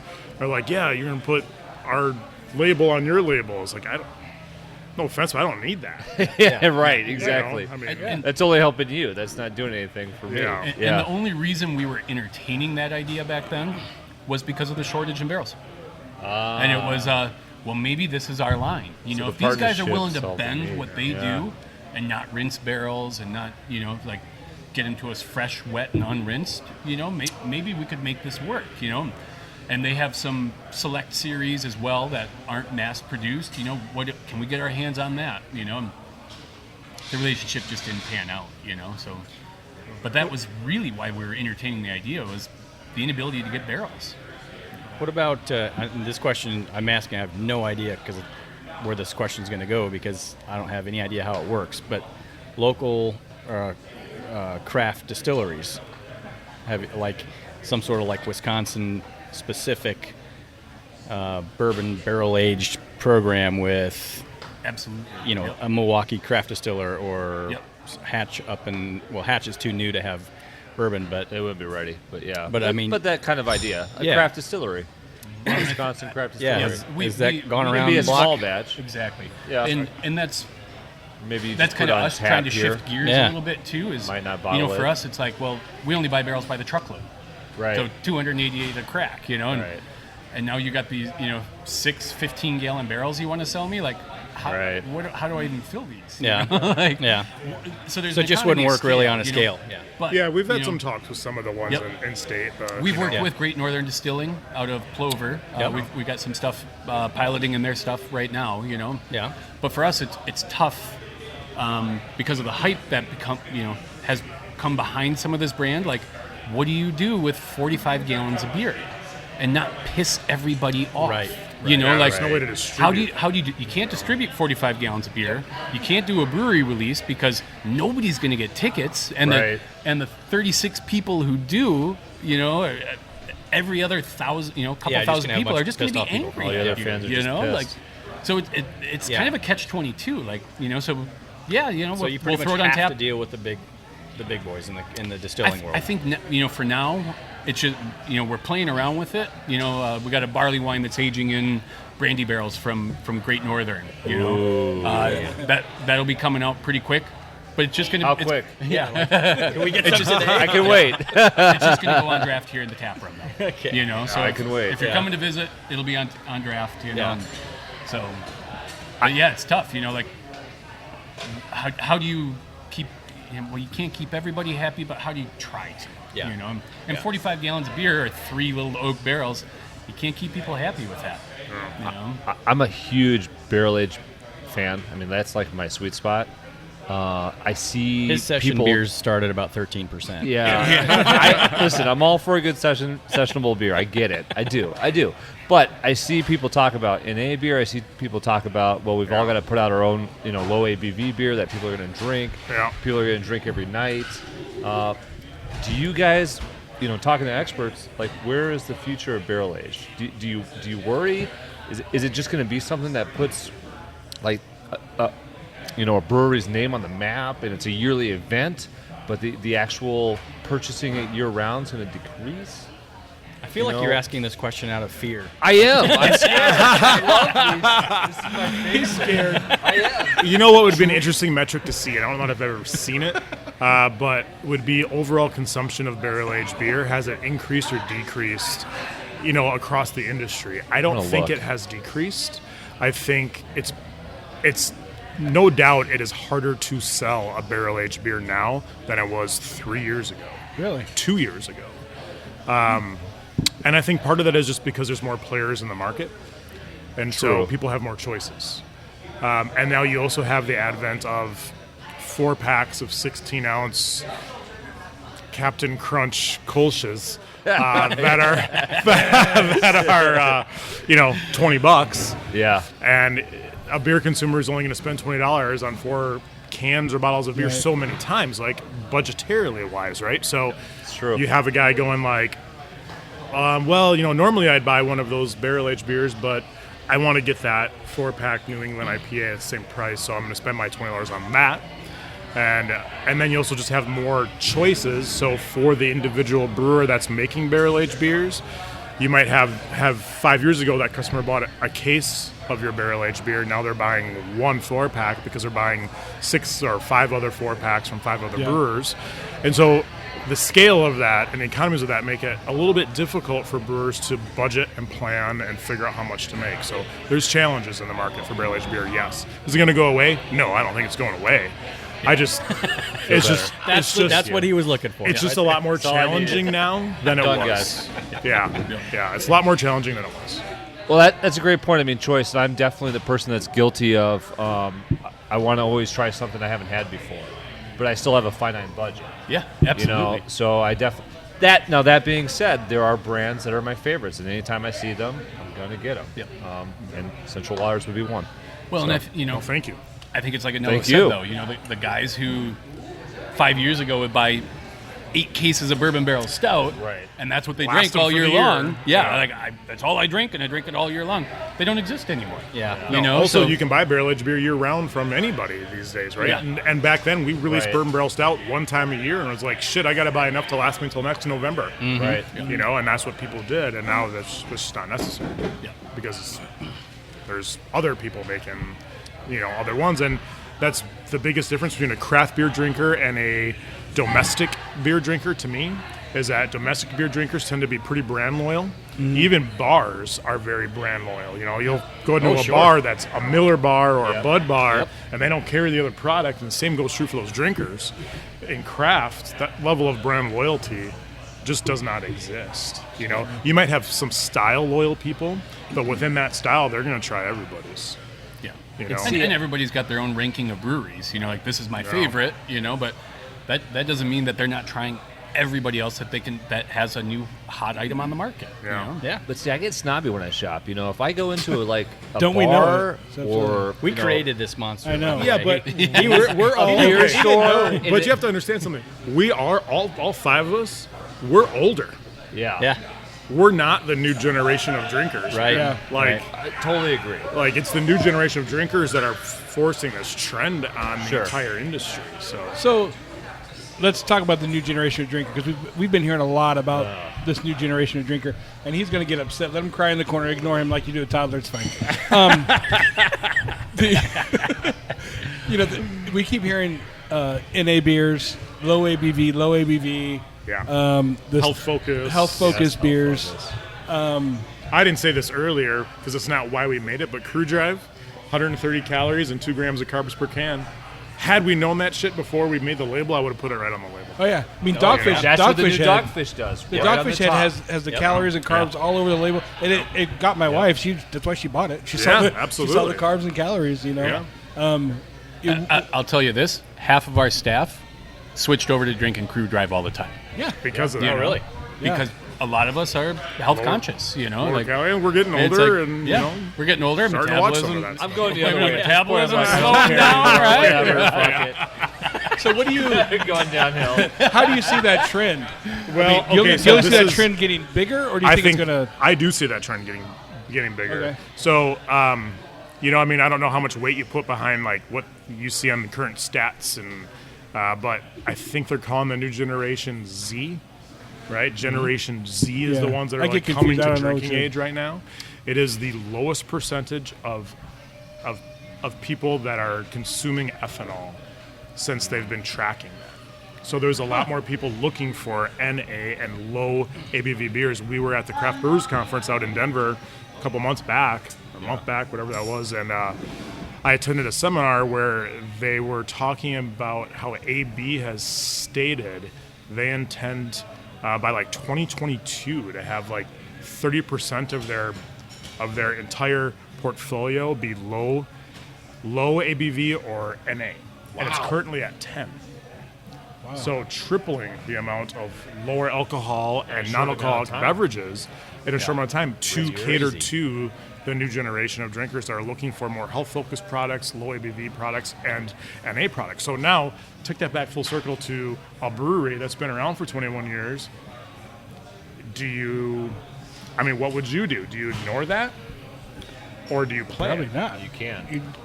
It's almost like you can't ignore that. You know, if like the way that Paul and I have always Yeah, talked ignore about it, this, I would like say. ignore it. Yeah. Don't pay I attention. mean, we're not going to stop doing what we do, right? But Right. do you add then to your portfolio? Because one of the ethoses that we've always had here is we are running Central Waters to outlive ourselves. That's, Sure. Yeah. that's the idea, Yeah. right? It's Sure. like, you Yeah. know, Forward Paul and I thinking. go away, and this place is still here. Yeah. Yeah. And other people have taken the helm. And so when you think about running your business that way, it's not about right now. It's like, okay, what's coming in the future? And if we want to be a viable business, then you have to change. Like, you have to. You have Yeah. to do new things. And you know, I think that's the biggest problem is that current beer drinkers don't realize that over a 21-year period, the amount of changes and morphs that this brewery has had. Yeah. You know, I mean, are we trend chasers? Not really. Are we strategically diversifying? Absolutely. You know, and Yeah. so to ever say that we're not going to brew a certain style of beer, Yeah, I know. I'm famous for that one. Which style was that? This was the last, I told you, the last podcast I did where I couldn't stop cussing on it when I heard it back again, right? In that podcast, they were asking, like, so are you guys going to do canning ever? And we didn't have a canning line. I was like, yeah, I don't know. I don't really see us doing that. And like, what about the New England style IPA? And I was like, fuck that. So we're never doing that. It was like, I just drank one. It was like really good. 9 months later, we had a canning line, and the first beer in the canning line was a New England IPA. And so the joke around the brewery was we were going to call that beer Anello Eats Crow. I really wanted to name it Which Anello I Eats think Crow. I think that Crow Eater would have been a great name for that beer. Yeah. That's awesome. What did you name it? Unsettled, Okay. which I couldn't believe was not taken for a New England IPA. Unsettled. Yeah. And That's so true. this, That's actually so we're a doing a good couple name. plays on that name. So that beer comes out this year every 3 months. We release cans of that. In December, we're doing a double New England, and we're calling that one Extremely Unsettled. Ooh. We will look out for that one. So is there an NA in the plans? Being discussed, being thought about, or NA beers are actually a lot more difficult to do Yeah. yeah? because of the fact that I hear a no coming. no, No, I'm not okay. saying that. There's your Never no, say but not no. what Were we're you just I'm- paying what I'm- attention to the story? What I'm saying is hoping against hope. yeah. What I'm saying is that we're not set up to do NA beers. Very, very few breweries are set up to do an NA Yep. beer. Yeah. Yeah, Most at least of the legally, beers, yeah. you know, most and of and at our the scale, we're worried about the legalities. you Yeah. know. Most And of the food NA safety. beers you're seeing are getting brewed by a contract brewer that has the capabilities because there's certain pasteurization levels you have to hit Okay. on that because you're dealing with something that doesn't have alcohol content in it.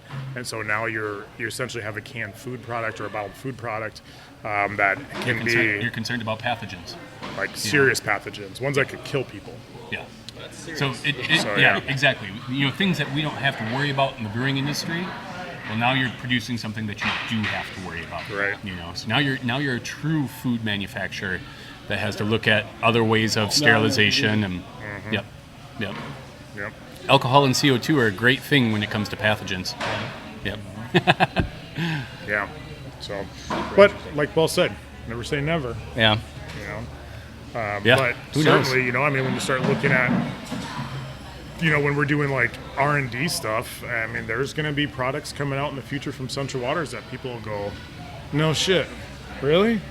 Yeah. You know, I'm sure that's going to happen. I mean, Yeah. it happened this year when we came out with Unsettled and we came out with Tangerine.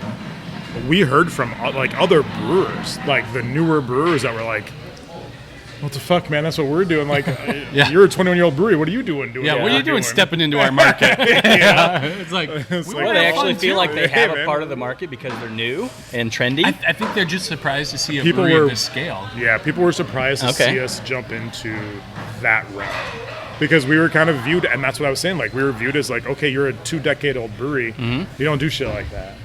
You're Interesting. You're known for barrel aging. Yeah, You know? That's And your well, I niche, mean, you are, but know? I mean, I never would have. there was definitely, I never would have put that together. Yeah, that, me I either. heard some rumblings. There's definitely a couple that the gist I got was kind of that like, stay in your lane, man, like that sort of idea. You know, it's Stay like in your lane, bro. Hey, we're doing it too. You know, we do it.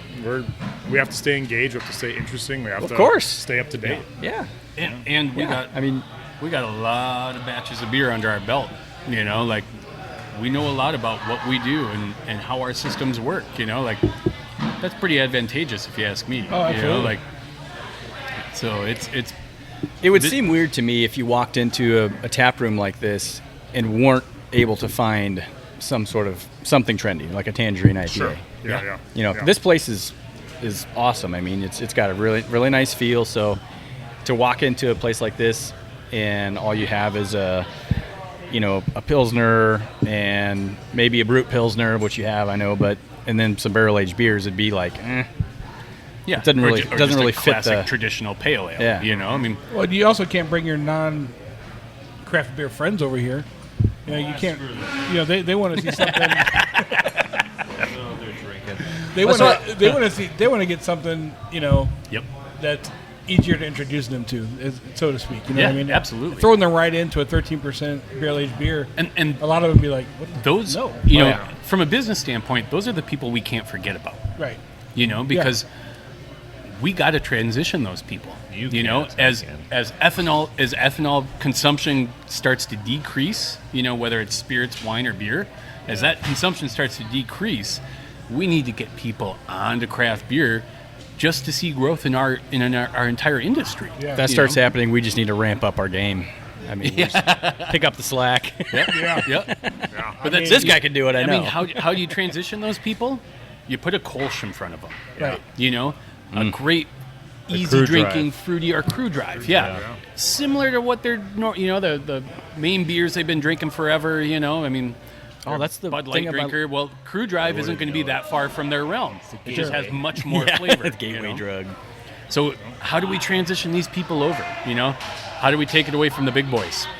You know? And that's beers like that have their place. You know, I mean, the more people we get on our side, rises the tide. Well, yeah, and Chad and I have been trying over the part of this year. We've been trying to find something to compare to like a Miller Lite or a Bud Light, right? Because it's in a lot of people's fridges, and It's in our refrigerators. It's our refrigerators but too. It's because for comparison purposes. So if I can find- find a craft Pilsner or lager that the consistency's there, the availability's there, Yeah. and price is close, you're not going to get a craft beer down to $8 for 12 cans. Usually it's it's going to be much more than that, and I mean I haven't had much luck. I haven't either. I mean, we've come close a few times with some different ones, and I know we're not going to get anywhere near price-wise what you can buy The quality though, the 30 flavor. pack of Miller Lite for $15 or whatever. That's just not going to happen. I understand that, but if we're looking for something that can always be in the refrigerator, like the big boys are typically in refrigerators of millions of Americans. Oh yeah. But something that's consistently of the same quality. Yep. At a decent enough price point. That's been our challenge. And for mainly the last because few we months. have friends and neighbors who that's all they drink is Coors Light or Miller Lite. But if you hand them an IPA, they're like, "That's disgusting. It's too bitter. It's whatever." Same thing I said when I got my first IPA. I'm like, "What the hell did you just give me?" Yep. But as a way to kind of get them over to the dark side. Well, and that's I mean- and that's the hardest part is the price point. Yeah. Because It craft is. beer will never be able to compete. Yeah. Right. And those of us that Economies of scale too. yeah, Yeah, Yeah, that's right. exactly what it is. Absolutely. those of us that buy it all the time totally understand it. But Yep, we get it. Yeah. but I mean, you're talking, Miller Milwaukee's producing 1 million barrels a month. Insane. I mean, I don't even know how to think about that. yeah, exactly. I mean, I don't know what that- I'm what in the that is. industry. Like, Right. that's 1 million barrels a month, I don't know insanity what that to is. me, I mean, I've seen it happen. I know how it works, but that's just a crazy you look number. at the tax records, you're like, that's insane. Yeah. Like how does a company that's selling 1,000 barrels a month even compete with that on a pricing level? Yeah. You No, just I mean, don't. The best that we've hit, we launched cans this year, really the end of last year, and then just very recently we started launching 12-pack cans of some of our core brands. So like our top 2 sellers are Mud Puppy Porter and Honey Blonde. Honey Blonde before Crew Drive was our you're a domestic lager drinker, try Honey Blonde. Yep. I don't know what I like. And so, right, yeah. go. So we launched 12-pack cans of Mud Puppy and of Honey, and on a price point wise, I spent a lot of time paying attention to the market, trying to figure out how do we price this so we can still turn a profit on it and be at a good price point at the market. And so the cheapest we've seen now of 12 packs of like Honey Blonde cans, Woodman's runs it at $14.99, which For is a 12 pack? $2 cheaper than I predict it. And so like That's we a see really good deal. $14.99 to $16.99 on those. A little over a buck a $16.99 can. at like an independent liquor store, which is what we were shooting for. But Woodman's takes like the bare minimum markup. Yeah. And so they're at $14.99 right Yeah. now. Yeah. So that's Rick- really not bad at all. Rick, what Yeah, are for we 12 drink? pack cans. What Oh, is Yeah, this before here? we get too far away So from we the were barrel talking age about program. barrel aging, and I thought it would be advantageous, especially since Paul was talking about how long it takes to create some of these brands. This is our maple barrel stout. It smells amazing. So this is a brand again that took a long time to go to market. So we started this. This was many years ago. We were at a local event called the Midwest Renewable Energy Fair. So in Custer, there's the MREA. It takes place the fourth weekend of this month. It's a giant renewable energy association event. And Hold on a second. I'm going to take a picture of that. yeah, sure. And this guy comes up, talks to us about how he makes, maple syrup. Okay. Okay, no problem. Yeah. I got family obligations, guys, so That's I all right. apologize. I got a boogie. No, thank you very You're, much. you're stuck with him the rest of the podcast here. Oh boy. Don't say we're not going to do I'm something. not saying shit. No, say it. That'll be better. You say it. Thank you. Yep. Paul, very nice to meet you, man. Paul. Nice to meet you, Appreciate too. your time. Grabbing cards. Well, you got our email anyway, so it doesn't matter. Yeah. So thanks for coming. Yeah, thank you. Sorry, I got to scoot out of here. That's all right. That's all right. All right. So, yeah. Thanks, Paul. So, You want that for a picture? I'll get it in a minute. Go ahead, though. so this guy comes up. He's telling us how he makes syrup. He's a big fan of the brewery. We're talking to him, and Paul and I pitched him this idea of like, have you ever considered aging your syrup in bourbon barrels?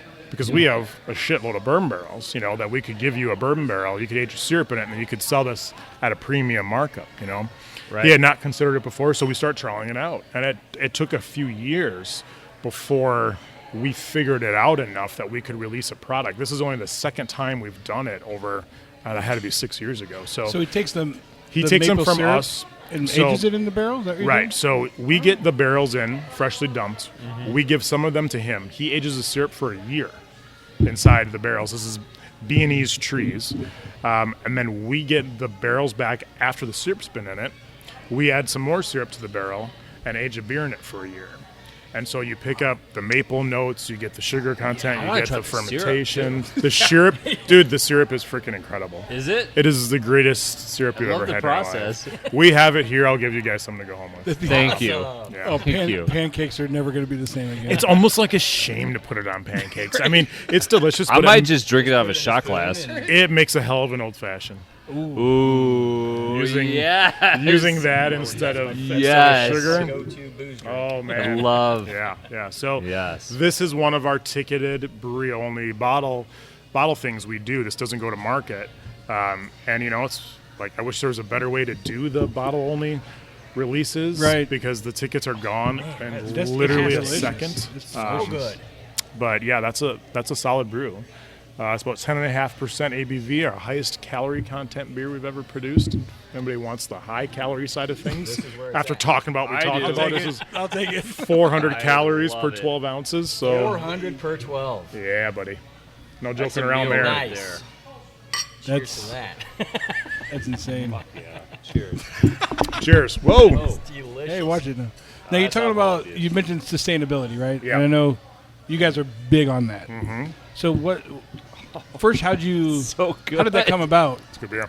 How did the sustainability when come about? Paul and I started getting into trying to shrink the footprint of our brand, that's just something like that's just like a core belief for us. That wasn't something that came about for any marketing purposes. We really should probably market that heavier than we do.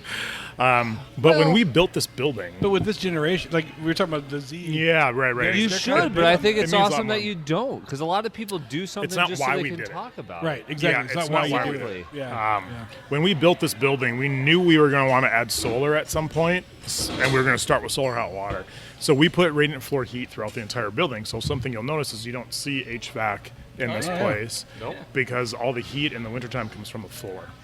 And so that's the first thing we installed was solar hot water. And we did that right in 2008. And so what makes our solar hot water system unique is that it both heats the building and it also preheats processed water for the brewing process. So we're actually using solar preheated water in every batch of beer we make. And then shortly after that, we put in our first solar PV array generating power. And then we add it to that again a few years later. So, I mean, we're at the point right now where we're generating about 65% of our annual power on site. Wow. Nice. Which is amazing. Insanely high. And amazing. there are breweries with larger solar-powered arrays, but they're much bigger breweries, like Sierra Nevada.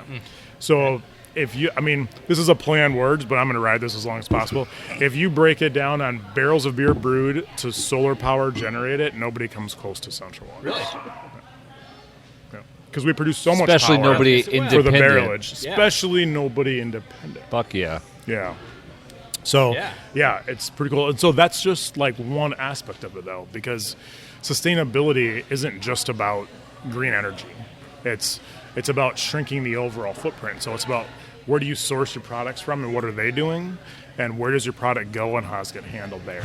And so if you're going to look at your overall footprint, you have to include everything. So we pay attention to all of those things. We do the reductions we can here.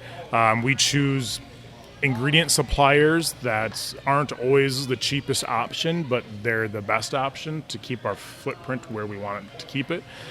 We use 100% Brice malt out of Chilton, Wisconsin, so they're an hour and a half away from here. They make some of the best malted barley in the world, and we feel very fortunate to use exclusively Brice malt. We might be the only brewery in the state of Wisconsin that has forever only used Brice malt. I mean, there's not been one kernel of barley that has come into this building or this business that has not been Brice Malting Company for 21 years. Wow. So that's we're a good really business close with partnership. It's awesome. And they're such good people. And it's just like we both, I think, love each other equally. Yeah. And so a few years ago. Such a cute little town. It's awesome, yeah. So we have a farmer here locally, Bob Stew, that lives 2 miles away. He grows organic brewer's barley. Brice Malting Company buys it from him. They malt it, and we're the only brewery that can buy that. Oh, wow. And now he can't produce enough barley to feed us year-round. Okay. So we add some to every batch of beer we make. So every single beer you have from us has locally grown organic barley in it. Wow. And so it just, part of that model is also trying to keep all of your dollars as local as possible, right? Sure. So this is that's my example of the perfect circle because we pay Brice for his barley. Brice pays him for his barley, and he and all his family and friends come here and pay me for my beer. And I take that money and I pay Brice, and then Brice pays him. Yeah, it just keeps closed on. That loop, well, and this is what's fucking awesome is we're always discussing how one of the benefits, even if we pay more of craft beer, is we feel like we're putting dollars back into the local area, that brewery. What you're telling us is we're giving you our money, and you're giving money to another the people Wisconsin around company, here. and they're giving it to another Wisconsin that's farmer, awesome. and then he's giving it back to me. Yeah. Like exactly right. That makes me feel good. Exactly right. Yeah. Yeah. So that beer makes you feel good too. And I already felt good. That's what it's all about. Yep. And again, something that Paul would be saying right now if he was here is we're horrible businessmen. Those choices that we make aren't always from a sound business decision. But capitalism would tell we're you good that people. I think we're good people. Yeah. And so we run our business sometimes more from our gut and our hearts than we do from our heads. Yeah. But it's served us well for I was going to say 21 years. But That seems to work just There's fine. sustainability in that because craft beer is a story and people will give a shit about that. Right. And again, like I talked about it earlier, part of being sustainable is also that idea that the brewery outlives us. Right. That's sustainability. Like if you want to be around, like that's what that means. It's not just green energy. That's people just will remember how you ran your factor of business. it. Yeah. Hopefully. The next generation of I people hope running so. Central Waters will remember how Paul and I ran it. And continue And that. vendors. Because and at some point partners Paul and I in the won't be state. here. Yeah. And I intend the brewery to be here at that point. So Yeah. That's really cool. Well, I mean, we've got several other questions, but we're at a. That was deep. I feel like I need to hug somebody. I know. Right? That was good.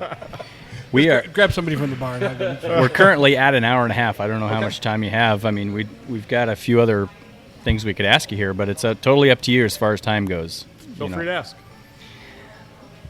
Give him the lightning round, Chad. Lightning round. Is there a lightning round? Yeah, here we go. Here we go. Usually there isn't, but there is. You should do a lightning round. That would be fun. Yeah. Well, several of these are kind of related. So, industry trends, where's it going? We can touch on that a little bit. Yeah. What about this partnership thing? That was the last question I wanted. That's just come up recently with Like mergers, you mean? Boston Beer like and Dogfish Dogfish. Head. I mean, you got two very big. I mean, do you see that craft being the brew future heads. of craft beer, or is I that? don't want to go first call it the future of craft beer, but are we going to see more of that? 100%. Yeah, We're going to see more. on the larger scale craft breweries, I wouldn't be surprised. or all to see across. It. I wouldn't be surprised to see it on smaller scales. Yeah? Yeah. Yeah. I don't know that you'll see it on the nano scale because the economics I don't think are there. But and probably our size and up, I could see that becoming a thing. And part of that is survival. Right. Yeah. As the industry becomes more crowded, louder, more volatile, you can't we talked about future trends. Can anybody predict the future trend? I don't think so. That's why there's so many different things happening right now, What was that? I mean, when the New England style started showing up, everybody called that, that's the session IPA of the current fad, Right. And session IPAs have clearly, if your name's not Founders, you're probably not selling a whole lot of session IPA, right? But then now hazy's New England like a category, right? It totally It is is. a Officially. category. Well, It's official, so right? session. Yeah. So yeah. Yeah. But define. I would challenge. We've been doing this a long time. I would challenge anybody to give me a clear definition on an India Pale Ale. Right. No. No. It's not. It's constantly evolving Yeah. and changing. Exactly. So, which is okay for it to evolve and change. So it's like, okay, well, so what's the next trend? What's the new definition of the next new beer? Who knows what the next new trend is? I think that's part of the reason why people are throwing everything out there. One of the beers we have on tap is a brooded, fruited New England IPA. I'd never heard of that before. Never heard of a brut pilsner before. Do I think that's going to be the next big trend? No, I don't. But it's fun to do. Yeah, just something interesting to try. Yeah, and especially in the case of the pilsners, Right. it really seems to stick. That's right.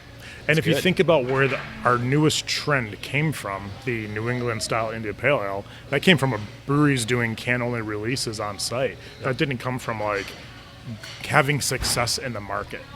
And that's something that I don't think it's talked about often. To me, it's the first trend that started from brewery taproom hype. Is New England IPAs. Prior to that, all of our trends were things that went to a market and performed well. And so, okay, so what's the next, where's it going to come from? Is it going to be, because the smaller guys, most of the breweries now, 90% of the breweries are small. Without the marketing budget to launch a brand at a scale that would justify a new hyped trend, right? They could small releases, and so they do it at the tap room only because they make more money that way, which is economically smart for them. I don't know what's next. You tell me what the next new trend is. Yeah. And then that creates the future, and then so when you have that challenge, breweries are going to merge because alcohol consumption's dropping. I always viewed it as a pendulum, right? When we started, beer was not the pendulum. Right. It was heavily into the wine side. Yeah. Yep. Spirits to a certain It's all extent. cyclical. And it kind of came back to beer, and we've been reveling in beer for a long time. And that pendulum is moving back right now. Yeah. Let these young kids have some jobs for a while, start some families, and then we'll see where they end up. See how heavily they're Yeah, drinking. right. Yeah, Exactly. Right. exactly. Yeah. Give it a little bit of time here. Yeah. Give it a little time. So, for us, that's why we have such a diverse portfolio, is I feel like we have something to offer to everybody. No matter what your preference is on flavor, we probably have something that's going to fit the bill for you. If you like spirits, we have barrel aging beers that'll knock your socks off, man. If you like beer, we've got a wide range of beers in every flavor you can imagine. And then for wine, I don't know, we'll start doing frozen pouches of sours.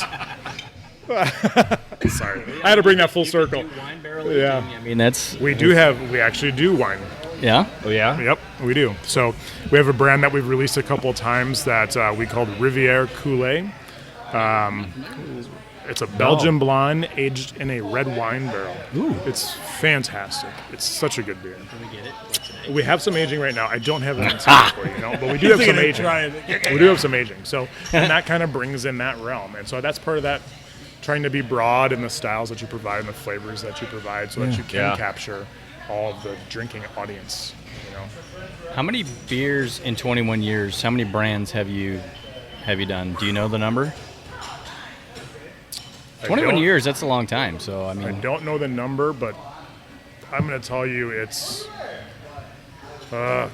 being conservative of all the beers that we've produced that went to market or just produced and had in-house. I would say everything. Everything you've tried. What? I mean, what is it? We got to be 1,000? No, Just in I the don't think hundreds? it's. I would say 100.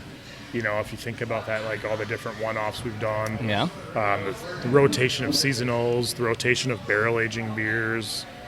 There's a lot, man. It's got to be over 100 then, I would think. Yeah, I mean, how many do you have on tap right now? You've got 24. But 20. like we rotate those out. Yeah. We have ones waiting behind others, Yeah. right? So, we're definitely in the hundreds. Yeah. Now, right now Very we cool. have 7,500 craft breweries. According Double to, from 5 years ago. what do you where do Doubled you see in that? 5 years. Where do you see that in 5 crazy. years? I mean, how much? Dude, if you had how asked much me, room? How much room do you think we If have? you had asked me that question 3 years ago, I would not have predicted that there'd be 7,500. Really? Yeah. So that's hard for me to say where it's going to go. You think there's a lot of 3 room years for ago, growth, I or- said we're kind of peaking out here, Yeah. and we didn't. And that's like the industry evolved to find niches that didn't exist because I think right now, just my personal opinion is if you want to open a brewery and your intent is to distribute, that's a real hard road right now. Because number of breweries have grown, but it's not like every time a new brewery pops up, a liquor store puts up a new shelf, Right. or puts in a new cold box, or a Right. bar expands their tap lines. Yeah, they don't have a new line. spot is occupied. And we've already Yeah. been rotating tap lines for years just to accommodate all of that. We're starting to see some stores start rotating package placements, just so that their stores, that's relatively new in the industry, There's just not room for that. Yeah. And at some point, laws of economics have to take over and go, okay. But what started happening is breweries were able to open up and, have a tap room Right. and maybe not distribute at all. Or if they do, just to a select few accounts. And then they become, they'll employ 3 people or 4 people or Do you 10 do a lot of people carry or out whatever. here? We do a fair amount of carry out here, yeah. Yeah, we do growler fills and crawler fills. So we get a lot of that because people are coming to try the things that we don't distribute. Right. And that draws them here, and they're taking crawlers to go. And then we push them to our local bars as much as possible. And that's the other difference here is for us, like Paul mentioned earlier, and you guys pointed out, our tap room is not separated by a wall or glass or anything. So we can't have the tap room open when we're in production. And we do 2 shifts of brewing Monday through Thursday. So we're only open Friday, Saturday, and Sunday, and we're closed by 10. So does that work We don't in your have a favor restaurant in terms here. of cost control, or do you wish you would have done that differently?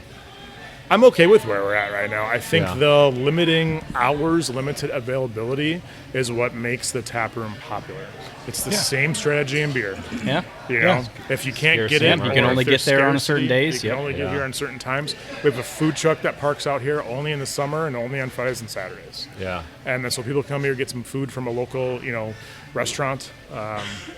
And so consequently, all of our local establishments still support Central Waters, because that's a benefit of us being in a town of 1,000 people is we love Amherst.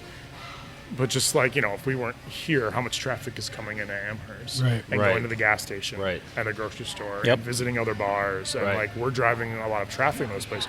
When we have our party every year, we release, 21 They must last love year. you, local business. There's 3,000 people that show up here in Yeah. this building. That's The amazing. population of Amherst is 1,000. 3 times the So we've tripled the population of the town for an 8-hour event. Yeah. And they're spending money in the community. Sure. Yeah. And so that's what I think we bring. It's a different animal altogether if you're opening a That one's not being 3-barrel drank, so. a 3-barrel brewery and you're open 7 days a week, and you're selling food, and then you're kind of a brew pub at that point, Right. Or a Yeah. bar that makes their own beer at the very least, right? So, and there's nothing wrong with that model. It's just a model that I wouldn't have predicted was going to develop 5 years ago. I wouldn't have predicted that was going to be a model. Yeah. And it is.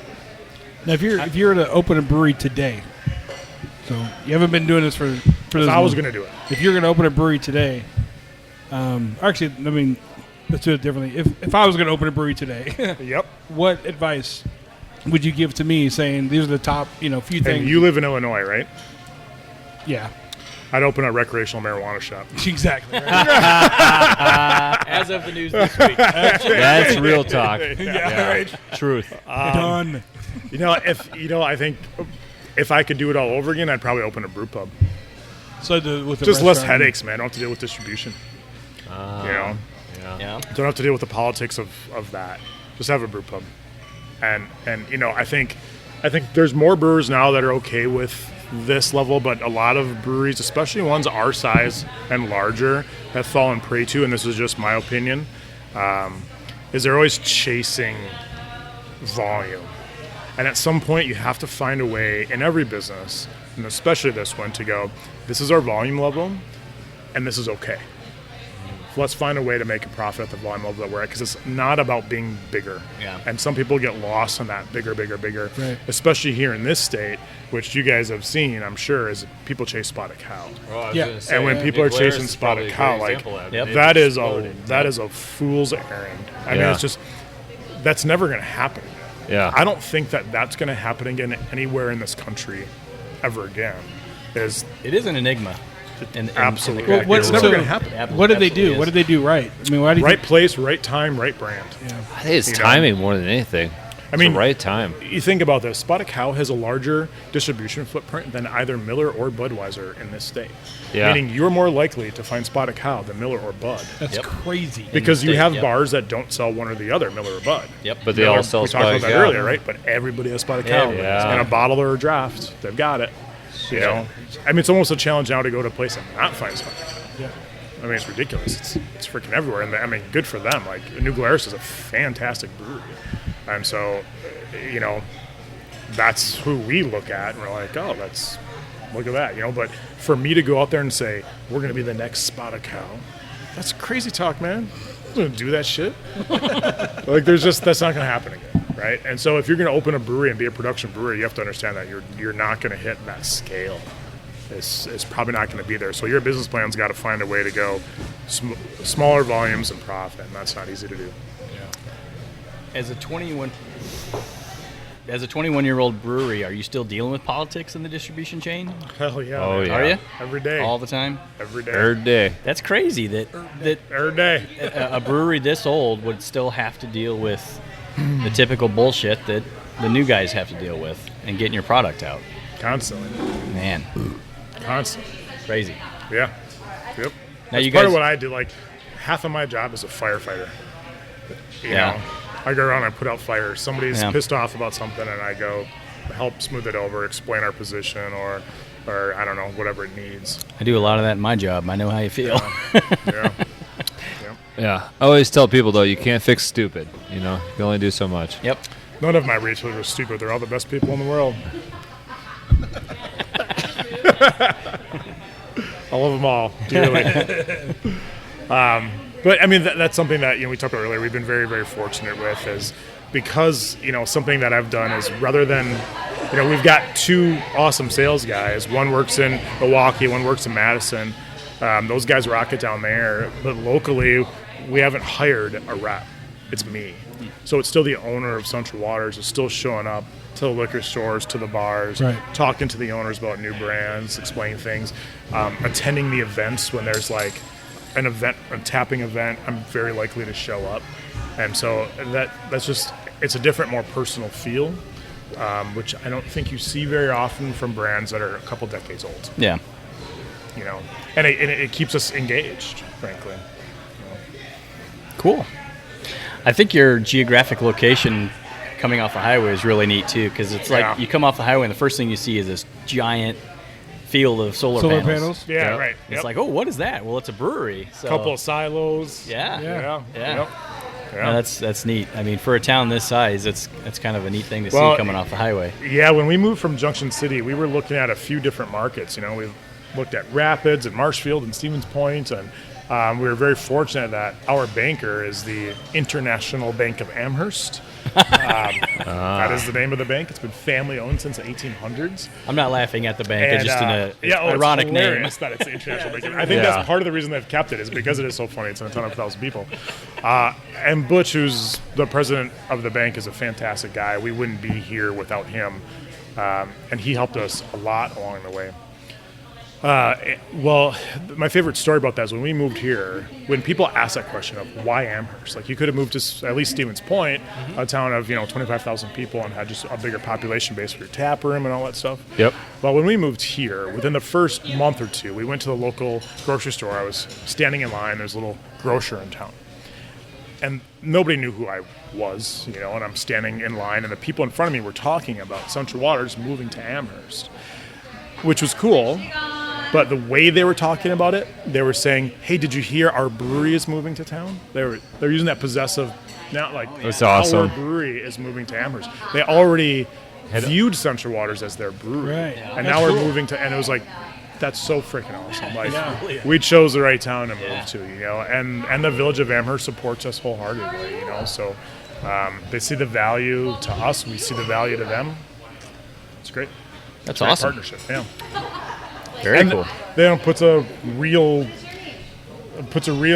definition to the word destination brewery, right? Yeah. Yeah. Because it's not just about the brewery itself is a destination. It's like, Well, yeah, you're not like it's a town of 1,000 people. You it's do have to authentic travel too. to come here. It just feels. Yeah, I mean, I was telling these guys about the tap room before we came here, and I said the setup is awesome. They got this bar. It overlooks the tanks. It's just a cool feel, and as far as a destination type of brewery, I mean, the experience of just coming here and sitting in the tap room is worth the trip.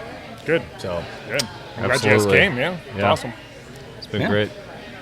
Well, cool. Where can people find you? yes, So our entire portfolio is distributed, obviously, Wisconsin, Minnesota, South Dakota, Iowa, Illinois. We have limited distribution in like Michigan and Indiana, Pennsylvania, Jersey. Our entire portfolio is in New York City. wow, We're about to reopen up Massachusetts and Rhode Island.